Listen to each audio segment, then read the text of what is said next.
Chia seeds को आमतौर पर एक सुपर फूड समझा जाता है क्योंकि ये fibre, protein, omega 3 fatty acids और एंटीऑक्सीडेंट्स से भरपूर होते हैं। पिछले वीडियो में हमने चिया सीड्स के फवाइद पर तफसील से बात की थी, जिसका लिंक डिस्क्रिप्शन में दिया गया है। लेकिन आज हम एक ऐसे पहलू पर बात करेंगे जहाँ लोगों का ध्यान बहुत कम जाता है, चिया सीड्स के नुकसानात। हर फायदेमंद चीज की तरह ये भी हर किसी के लिए महफूज नहीं होते। कुछ लोगों के लिए ये ज़हनी बेचैनी, पेट के मसाइल या एलर्जी जैसे रिएक्शंस का सबब बन सकते हैं। ये नुकसानात अक्सर तब सामने आते हैं जब चिया सीड्स को गलत तरीके से या हद से ज्यादा इस्तेमाल किया जाता है। इस वीडियो में हम डिटेल से ये समझाएंगे कि चिया सीड्स का इस्तेमाल किन लोगों के लिए नुकसानदेह साबित हो सकता है और कैसे कुछ सिंपल एहतियात इख्तियार करके आप इन साइड इफेक्ट से बच सकते हैं ताकि फायदे भी मिले और सेहत भी महफूज रहे। नंबर 1, पेट का फूलना या गैस। चिया सीड्स फाइबर का जबरदस्त सोर्स है, लेकिन ज्यादा फाइबर का होना हर वक्त अच्छा नहीं होता।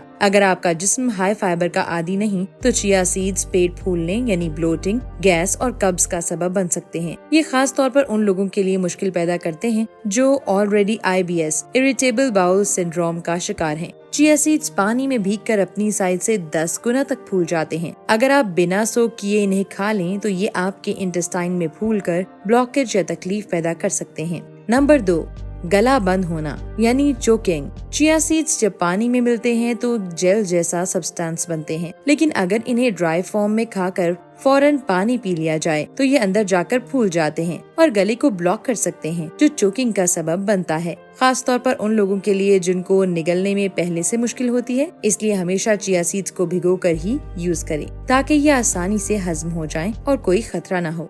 Number 3, allergic reaction. Chia seeds कुछ लोगों में एलर्जी का सबब बन सकते हैं, खासतौर पर उन लोगों के लिए जो सरसों या तिल जैसे बीजों से एलर्जिक हैं। ऐसी एलर्जी के निशानात में जिल्द पर खारिश, उल्टी, दस्त या सांस की तंगी शामिल हो सकती है और कुछ केसेस में ये सीवियर रिएक्शन यानी एनाफिलेक्सिस की सूरत भी इख्तियार कर सकता है, जिससे फौरन तिब्बी इलाज की जरूरत पड़ती है। नंबर 4, खून को ज्यादा पतला करना। चिया सीड्स में मौजूद ओमेगा 3 फैटी एसिड्स खून को पतला करने की सलाहियत रखते हैं। अगर आप वारफरिन, एस्पिरिन या किसी भी ब्लड थिनिंग दवा का इस्तेमाल कर रहे हैं तो चिया सीड्स का ज्यादा खाना ब्लीडिंग का रिस्क बढ़ा सकता है। इसलिए इन सीड्स को अपनी रूटीन में शामिल करने से पहले अपने डॉक्टर से मशवरा लेना बहुत जरूरी है। नंबर 5, वजन बढ़ना। चिया सीड्स आमतौर पर वेट लॉस के लिए मशहूर हैं, लेकिन ये हमेशा हर शख्स के लिए वजन कम नहीं करते, बल्कि कुछ लोगों में वजन बढ़ाने का सबब भी बन सकते हैं। इसकी वजह है इनमें मौजूद हाई कैलोरी कंटेंट। सिर्फ 2 चम्मच चिया सीड्स में तकरीबन 140 कैलोरीज होती हैं और अगर इनका इस्तेमाल महदूद ना हो तो ये एक्स्ट्रा कैलोरीज आपके रोजमर्रा के टोटल इंटेक को बढ़ा देते हैं। साथ ही अगर आप इन्हें स्मूदीज, शहद, ड्राई फ्रूट्स या दूध के साथ लें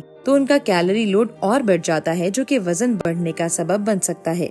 number 6, blood sugar fluctuation. Chia seeds आमतौर पर ब्लड शुगर को कंट्रोल करने में मददगार होते हैं, लेकिन अगर आप इंसुलिन या शुगर लोअरिंग मेडिसिन ले रहे हैं तो इनका ज्यादा इस्तेमाल आपकी ब्लड शुगर को हद से ज्यादा गिरा सकता है। ये हाइपोग्लाइसीमिया का सबब भी बन सकता है, जिसमें पसीना, चक्कर, बेचैनी या कंफ्यूजन जैसे सिम्टम्स सामने आ सकते हैं। इसलिए डायबिटीज पेशेंट को चिया सीड्स लेना हो तो मिकदार और वक्त दोनों पर खसूसी तवज्जो देनी चाहिए। इस्तेमाल करने का बेहतरीन तरीका। इन तमाम नुकसानात से बचने के लिए जरूरी है कि चिया सीड्स को कभी भी खुश्क ना खाया जाए। हमेशा पानी, दूध या किसी और लिक्विड में कम से कम 20 से 30 मिनट तक भिगोकर यूज करें। आगाज भी छोटी सी मिकदार से शुरू करें, जैसे आधा चम्मच रोजाना, ताकि जिस्म उसके फाइबर को एडॉप्ट कर सके। अगर आप खून पतला करने वाले या डायबिटीज की दवाई ले रहे हैं तो चिया सीड्स लेने से पहले डॉक्टर से मशवरा जरूर करें। अगर किसी भी किस्म का एलर्जिक रिएक्शन महसूस हो तो फौरन इस्तेमाल बंद कर दें और अगर आपका ब्लड प्रेशर ऑलरेडी लो है तो चिया सीड्स को रोजाना डाइट का हिस्सा ना बनाएं। ये सब एहतियाती तदाबीर आपको चिया सीड्स के नुकसान से महफूज रख सकती हैं।